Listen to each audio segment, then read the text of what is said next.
Antes de gravar pra vocês, eu quero mostrar uma coisa que eu achei muito interessante, que esse roteiro eu comecei a gravar em abril. Não sei se vai dar pra ver. Gente, meus roteiros são assim, tá? É essa bagunça mesmo e só eu entendo. Mas enfim, eu comecei a escrever em abril e no cabeçalho dele eu coloquei assim: a resposta pra nossa ansiedade é a presença do Espírito de Deus. Eu entendo que Deus realmente antecede tudo, né? Porque esse roteiro eu gravei em abril. Eu comecei a fazer a sériezinha falando sobre ansiedade agora, em julho, tipo, totalmente um tempo depois. E, enfim, graças a Deus que ele confirma todas as pequenas coisas. Só pra contextualizar vocês que eu achei legal sobre isso, porque eu não sabia, realmente, eu não sabia que tinha escrito isso antes mesmo de eu começar a gravar. 1, 2, 3, come on!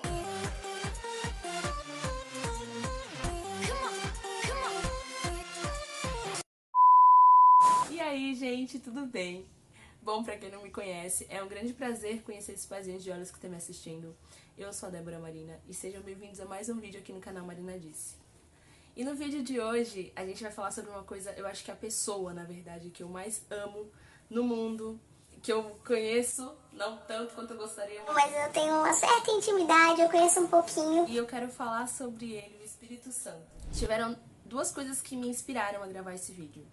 Primeiro, foi o louvor Tua Presença do Paulo Neto, porque fala de uma maneira linda que a presença de Deus é isso, que mexe com a gente, confronta tudo aqui dentro, causa arrepio e que a gente perca tudo, mas que a gente não perca essa presença. E esse louvor tem feito parte da minha vida assim, espiritual de uma maneira muito, muito, muito impactante. Eu acho que vale a pena vocês irem lá escutar esse louvor. E outra coisa que me inspirou muito a gravar esse vídeo foi a passagem de Davi. Ela se encontra em 2 Samuel, capítulo 11 e 12, que dá pra dar uma contextualizada bem boa do que fala. Só que o versículo base em si desse vídeo é o Salmo 51, do 10 ao 12. Porque todo mundo, eu acho que já ouviu falar de Davi, até quem não é cristão já ouviu falar de Davi. Porém, tem essa história onde ele comete um adultério e um homicídio. Sim, Davi, ele, como todo mundo sabe, ele era rei. E ele tinha um comandante de guerra, vamos colocar assim, que era Urias. E Urias era casado com Betseba. E um certo dia ele viu Betseba se banhando lá, tomando banho dela, toda bonita, e ele se interessou por ela, né? E aí mandou trazer ela pro quarto dele. E eles se deitaram junto, tiveram a relação lá e ela engravidou. E Davi não queria que Urias soubesse que ela estava grávida dele e que ele tinha cometido um adultério. E Davi mandou que Joabe colocasse Urias à frente da guerra para que ele fosse morto, né? Para que ele não carregasse aquela culpa. E aí realmente aconteceu isso, Urias foi morto e ele pegou a mulher de Urias, como ela estava viúva, né? Pegou ele para si como sua esposa e aí ela virou a esposa de Davi. Deus não se agradou dessa atitude de Davi e mandou Natã ir ao encontro de Davi e adverti-lo sobre o que ele tinha feito. E aí Natã pegou com toda a graça, né? Pegou e usou uma parábola para falar para ele que existia um homem rico e um pobre, e o pobre só tinha uma ovelha e o rico tinha ovelhas e vacas. E aí o rico cobiçou a ovelha do pobre. E quando Natã falou sobre isso, ele se levanta com muita ira. Fala, não, o homem que fez isso, ele merece morrer e pagar 4 vezes mais pela ovelha que o outro perdeu. E aí o Natã vira pra ele e fala assim: esse homem, Davi, foi você que tomou a mulher de Urias pra si e por cobiça tomou ela e matou a Urias. E aí veio todo um sermão, né, que Natã colocou sobre a ira de Deus que iria se recair sobre Davi. E aí depois dele ver Natã, assim, ele se rasgou e se sentiu muito mal porque ele percebeu o que ele tinha feito, o tamanho do erro que ele tinha cometido. E ele escreveu um salmo a respeito disso. E eu vou ler pra vocês a parte que me chama a atenção do espírito que ele fala. Salmo 51, verso 10 ao 12, tá? Cria em mim, ó Deus, um coração puro e renova em mim um espírito reto. Não me lances fora da sua presença e não retires de mim o teu Espírito Santo. Torna a dar-me a alegria da tua salvação e sustém-me com um espírito voluntário. Então isso me chamou a atenção, porque o Espírito Santo é alguém tão delicado, alguém tão puro, tão lindo, tão amável, que ele na hora caiu em si e falou: meu Deus, crie em mim um coração e não permita que o seu espírito saia de mim, não permita se afastar de mim, de retirar esse espírito de dentro de mim. Isso me chamou muita atenção, porque a primeira reação dele foi pensar em quanto ele tinha machucado o Espírito Santo e o quão importante era que esse espírito permanecesse dentro dele. E ele rasgou as vestes, enfim, aí tem todo mais um contexto da história que é bom vocês lerem e vocês vão entender um pouco mais. E aqui eu quero parar com vocês e pensar um pouco do porquê esse espírito é tão importante. Isso eu comecei a pesquisar um pouco mais sobre o que o Espírito Santo nos proporciona. Só pelo fato da salvação já é um fato importantíssimo. Porém, fora isso, a gente consegue adquirir tantas outras coisas. E aí eu catei, acho que umas 9 características aqui que eu achei muito interessante de você saber a importância do Espírito Santo na sua vida. Vocês já separem suas bíblias porque vai ter bastante versículo aqui nesse vídeo. O primeiro ponto que eu quero deixar claro é que quando você tem o Espírito Santo de Deus, você tem vida. Todo mundo já escutou falar naquele versículo que fala: eu vim para que tenham vida e vida com abundância. Pensa, você ter prazer em viver, você ter uma vida eternamente plena, você ter uma vida eterna, é isso, é a vida eterna, o prazer de viver eternamente com o Pai. Uma das características que eu achei interessantíssima é você saber que você tem vida, porque tem muitas pessoas que estão vivendo, mas que não necessariamente tem mais vida, sabe? Só tá ali a carcaça, porque o espírito já morreu, já não tem mais alegria em viver, já não tem mais prazer em viver, a vida é uma pura tristeza e não entende que realmente quando você tem o Espírito Santo de Deus, você tem vida. Em Gálatas 6, o 7 e 8 diz o seguinte: não erreis, Deus não se deixa escarnecer, porque tudo que o homem semear, isso também ceifará. Porque o que semeia da sua carne ceifará a corrupção. Mas o que semeia no Espírito, do Espírito ceifará a vida eterna. Ou seja, é isso, você vai receber o amor, você já recebe de graça, mas ainda assim ele te dá tantas outras coisas, como a sua salvação, a sua vida eterna. Em Efésios 2:18 diz o seguinte: porque por ele ambos temos acesso ao Pai em um só Espírito. Ou seja, gente, quem tem o Espírito Santo de Deus tem acesso livre ao Pai. Quando Jesus se entregou lá na cruz, que o véu foi rasgado, Deus nos deu essa liberdade de acesso, não precisava mais fazer todo aquele ritual da expiação anualmente. Ele nos deu o livre acesso e por conta desse Espírito nós temos esse livre acesso. Nós nos tornamos um com o Pai. Por conta de um Espírito, por conta do Espírito Santo. Você pode chegar e chamar o seu Pai a qualquer minuto, a qualquer segundo do seu dia, porque esse Espírito vai te dar acesso a Ele. E quando você não souber o que falar, quando você não souber como falar, Ele se encarrega de traduzir tudo aquilo que você quer dizer para o seu Pai, mesmo que você não saiba. Em João 14:23 diz o seguinte: se alguém me ama, guardará a minha palavra, e meu Pai o amará. E viremos para Ele e faremos nele morada. Então, outro ponto, outra característica muito boa que você adquire ao ter o Espírito Santo é que você não se sente só. Não tem mais solidão para você, porque você vai morar com o Pai e Ele em você. Através desse Espírito, Ele vai fazer morada em você. Então, nunca mais você vai poder se dizer que você está sozinho. Porque durante o seu dia inteiro, durante sua vida, durante sua correria, Ele está ali com você nos mínimos detalhes, cuidando de você, te dando discernimento, te dando um caminho, te ensinando as pequenas coisas, te falando que Ele está ali, te consolando, te abraçando quando você está triste. Porque é isso que o Pai vai fazer através do Espírito Santo dele. Ele vai sempre te dar o consolador. Você sabe que você tem alguém, Deus não permite mais que você sinta a solidão. Por mais que você não tenha amigos, que você não tenha mais ninguém, você ainda assim vai ter o Espírito para te consolar e para te fazer companhia todos os dias da sua vida. Tipo, o dia inteiro, 24 horas, ele vai estar ali com você. Também, em João 14:26, 3 versículos depois, o Espírito Santo também te dá mais uma dicasinha do que você tem a partir dessa ligação, dessa conexão com Ele. Você tem discernimento e direcionamento. O versículo fala assim: mas aquele Consolador, o Espírito Santo, que o Pai enviará em meu nome, esse vos ensinará todas as coisas e vos fará lembrar de tudo quanto vos tenho dito. Essa é outra coisa, porque às vezes a gente se sente meio perdido, né, na vida no geral. A gente se sente meio deslocado, meio sei lá. E a gente esquece que a gente tem um Espírito que nos ensina as coisas. Basta a gente pedir, sabe? Basta a gente estar disposto, basta a gente se abrir e permitir que Ele entre, que Ele faça morada e que Ele te ensine, que Ele vai te ensinar. Ele vai te ensinar todas as pequenas coisas, vai te fazer lembrar todas essas pequenas coisas e vai te ajudar em pequenas coisas que você não pensa que precisa de ajuda. Então esse é outro fato muito importante de você sempre lembrar os motivos de você ter o Espírito, e isso é bom. Porque você nunca mais vai poder dizer que está perdido, sabe? Porque você vai ter um direcionamento sempre que você pedir. Ele também não vai invadir e falar: Faça como eu quiser. não, ele vai esperar de você uma solicitude. Se você permitir que ele entre e faça, ele vai entrar e fazer e vai te direcionar para o melhor caminho. Nossa, esse ponto é muito importante de lembrar. Quando nós temos o Espírito Santo, nós temos autoridade e poder.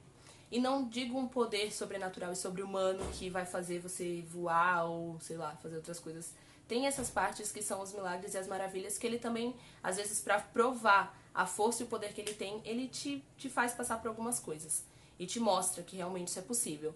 Porém, eu tô falando de um poder espiritual mesmo e um acesso a planos espirituais que a gente não imagina que a gente tenha. Porque quando a gente é pequeno, por exemplo, que a gente vive na igreja ou cresce na igreja, a gente tem medo de demônio e quando vê um pai, um pastor expulsando demônio, dá aquele pavorzinho e a gente cresce tendo medo, né, do inimigo. Só que a gente tem que entender que quando a gente tem esse espírito e mantém o nosso relacionamento com o espírito, a gente tem autoridade e poder para expulsar demônios, para vencer barreiras, para quebrar barreiras, para derrubar muralhas, como em vários milagres são mostrados na Bíblia. A gente tem esse poder. É que como antigamente eles viviam em mais santidade, eles conseguiam realizar as maravilhas. Hoje em dia a gente tem muita dificuldade em se entregar totalmente e fazer as coisas totalmente da maneira que Deus quer, a gente não consegue ver essas maravilhas e a gente pensa que a gente não tem mais esses dons, esses poderes, mas nós temos também. Em Lucas 10, do 17 ao 20, fala o seguinte: Voltaram os 70 com alegria, dizendo: Senhor, pelo teu nome até os demônios se sujeitaram. E disse-lhes: Eu via Satanás como um raio cair do céu. E eis que vos dou poder para pisar serpentes e escorpiões e toda a força do inimigo, e nada vos fará dano algum. Mas não vos alegrais, porque se vos sujeitam os espíritos. Alegrai-vos antes por estarem em vossos nomes escritos nos céus. Ou seja, foi o que eu terminei de dizer. A gente tem poder para lidar com a força do inimigo e ter poder para acreditar que ele não nos fará dano algum, porque está escrito na palavra que ele não nos fará, porque em nome de Deus e do Espírito de Deus, ele não tem força sobre nós. Porém, a gente tem que se alegrar em lembrar que nosso nome está escrito no livro da vida e que esse é o maior poder e maior presente que Deus nos deu acima de qualquer coisa. Esse eu acho que é a autoridade maior do que qualquer coisa, porque o inimigo sabe que isso ele não pode nos tirar. A partir do momento que Deus nos deu essa autoridade, que nos deu esse poder e nos deu esse nome escrito no livro da vida, inimigo nenhum pode tirar isso de nós enquanto nós buscarmos, enquanto nós nos submetermos à palavra e à vontade de Deus. Outro ponto que eu acho legal de lembrar é que quando nós temos o Espírito de Deus, nós temos a liberdade. Todo mundo conhece esse versículo que diz que o Senhor é Espírito e aonde o Espírito está, ali há liberdade. E é exatamente isso. A gente tem a liberdade de tudo, porque muitas pessoas costumam acreditar que quem é cristão é mais preso, é uma pessoa mais quadrada, que não pode fazer isso, aquilo, que não pode fazer nada. E não é bem assim que funciona, na verdade é muito pelo contrário. Nós fazemos todas as coisas por livre e espontânea vontade, porque a gente quer agradar o Espírito e porque a gente quer andar em sintonia com Cristo. Então não é porque a gente não tem liberdade de fazer, na verdade tudo nos é lícito, mas nem tudo nos convém fazer. E é isso que acontece, a gente sabe que é lícito, que a gente pode fazer ou não, só que a gente escolhe fazer o que o Espírito Santo de Deus quer, porque isso nos traz uma alegria muito, muito, muito grande quando a gente sabe que está agradando o Espírito. Então a gente tem liberdade de ser o que queremos ser, de fazer o que queremos fazer, de conhecer tudo e todas as coisas. Deus nos dá uma liberdade muito grande, sabe? Não é uma falsa liberdade, que é por um período, é só por um tempo, é só em pequenas coisas, só em uma coisa ou outra, que a gente acredita que a gente é livre quando a gente está no mundo, mas não é isso. É uma liberdade verdadeira e genuína que Deus nos dá. E é uma coisa que você experimenta, que você sente, são sensações muito diferentes que você sente de liberdade mesmo, quando você está no mundo e quando você está na igreja. Eu nunca estive no mundo, então não posso dizer 100%, mas eu consigo imaginar e eu consigo comparar com algumas coisas.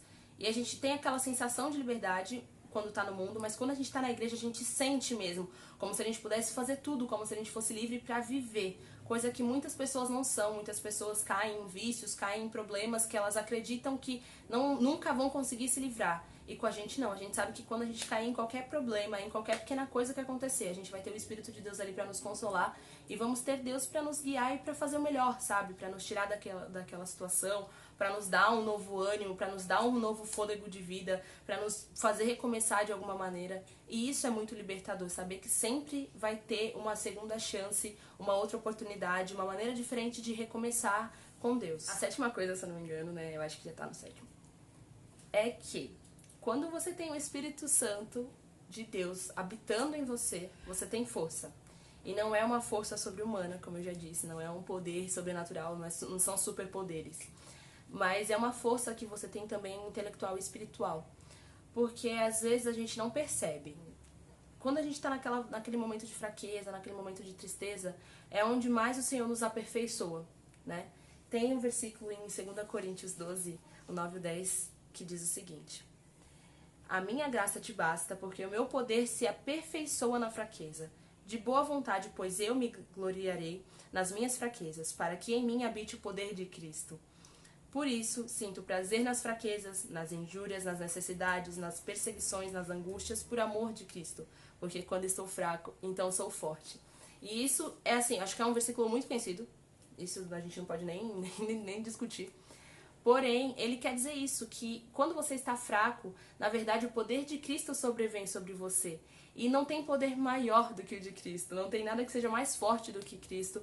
E aí você se pergunta, como assim o poder de Cristo? Quando você está triste, quando você está abatido, você fica mais suscetível à voz de Deus. Você fica mais acessível, você dá mais permissão, você dá mais espaço. E isso faz com que Deus possa trabalhar em você nas suas fraquezas, trabalhar nas coisas que Ele sabe que te fazem mal e te aperfeiçoe. Então, nesse momento de fraqueza, de tristeza, você vai saber que você tem força. Na Bíblia, a gente sabe que fala que existe uma guerra entre a carne e o espírito. E significa que quanto mais forte estiver o seu espírito, mais fraco está a sua carne. Então, quando essa carne aqui, esse corpo que a gente toca, ele estiver fraco, significa que a gente está na hora de fortalecer mais o nosso espírito, para que a força e o poder de Deus sobrevenha sobre nós e nós possamos ter força, uma força maior. Porque a força espiritual é 1000 vezes maior do que a força da carne. E quando a gente consegue essa força, a gente entende outros planos, os planos celestiais, a gente entende os planos de Deus, a gente entende que realmente a gente precisou passar por aquilo porque nosso espírito precisava se fortalecer. E receber o poder de Cristo é algo que, assim, é um presente, é uma dádiva, que você tem que ter muito cuidado. Então, quando você estiver fraco, lembre-se que é na fraqueza que Deus aperfeiçoa você. E aí, mediante tudo isso, a gente vem para Mateus 10, que fala o seguinte: mas quando vos entregarem, não vos dê cuidado como ou o que haveis de falar, porque naquela mesma hora vos será ministrado o que haveis de dizer. Porque não sois vós quem falará, mas o Espírito do vosso Pai é que fala em vós. Aí você pergunta o que isso tem a ver? Tem a ver com o seguinte: o inimigo sabe de todas essas coisas. Ele sabe que quando nós estamos em sintonia com o Espírito, nós podemos ter todas essas coisas, autoridade, poder, força, discernimento para entender. E aí não somos mais nós que falamos, e sim o Espírito Santo de Deus. E o que acontece? O inimigo tem medo de você. Essa é outra característica de quem tem o Espírito Santo de Deus. Lógico que é para quem tem a vida no altar, para quem se consagra, para quem mantém um relacionamento saudável com Deus todos os dias. Mas ele entende que você tem todas essas características. E ele entende que ele não pode contra você, porque quando é o Espírito de Deus que fala, é o Espírito de Deus que ministra, é o Espírito de Deus que te conduz, não tem nada que ele possa fazer pra te atingir. Ele não pode te causar dano algum. Ele pode tentar contra a sua carne, mas ele não vai conseguir contra o seu espírito, porque ele é blindado pelo sangue do Cordeiro e ele é blindado pelo Espírito Santo de Deus. E isso acaba sendo algo que a gente não entende, porque na verdade a gente sempre entende que nós temos que temer o inimigo. E na verdade não é isso. Ele quem tem que nos temer, porque nós temos que ter essas características. Autoridade e poder para pisar em serpentes, escorpiões e todo espírito maligno. E para expulsar tudo aquilo que não convém para nossa vida, a gente tem que ter autoridade, poder, tem que ter força, tem que ter liberdade, tem que ter tudo isso, que o inimigo simplesmente vai fugir de nós. E a última coisa que eu acho muito legal... Ai, tem uma foto de ar que eu falei muito rápido. Está escrito em João também 14, só que o verso 27. Que diz assim: deixo-vos a paz, a minha paz vos dou. Não vou-la dou como o mundo dá. Não se turbe o vosso coração e nem se atemorize. Essa paz, a gente tem paz e alegria. E é uma paz e uma alegria que realmente não é como o mundo dá. Não é uma paz momentânea, não é uma alegria momentânea. Não são coisas que são passageiras. Você não vai precisar dar nada em troca para ter essa paz. Quando você tem o Espírito Santo de Deus, você sabe que por mais tribulação que você esteja passando, por mais dificuldades que você enfrente, por mais fraco que você esteja, por tudo que você estiver passando, você vai ter a paz de Deus. E é uma paz que excede todo esse entendimento. Todo entendimento, tudo que a gente pode colocar, com tudo que a gente pode aprender, tudo que a gente pode aplicar, essa paz excede. Tudo e qualquer coisa. Então é uma paz verdadeira, é uma paz genuína que te dá o alívio para a alma e para a mente. e te traz conforto em saber que você está seguro nos braços do seu Pai. Então, é por esses motivos que eu acho importantíssimo a gente ter uma relação com o Espírito Santo.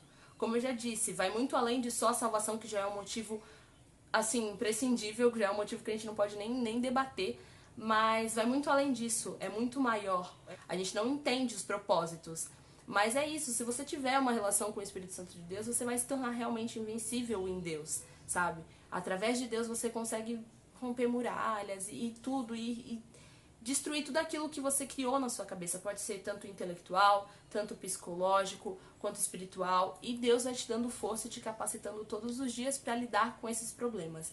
Então, eu acho que a presença do Espírito de Deus realmente, você pode perder tudo, mas insista e persista para não perder essa presença que Deus te deu de graça, né? Então, eu espero muito que esse vídeo ajude vocês, que vocês entendam muito sobre o Espírito Santo e procurem saber mais sobre o Espírito Santo. Busquem conhecê-lo, busquem ter intimidade com ele, busca criar uma relação, busca ele incessantemente, porque enquanto ele estiver com você, você vai ter paz, você vai ter uma vida abundante, ok? Um beijo, esse foi o vídeo de hoje, paz e até o próximo vídeo. Tchau!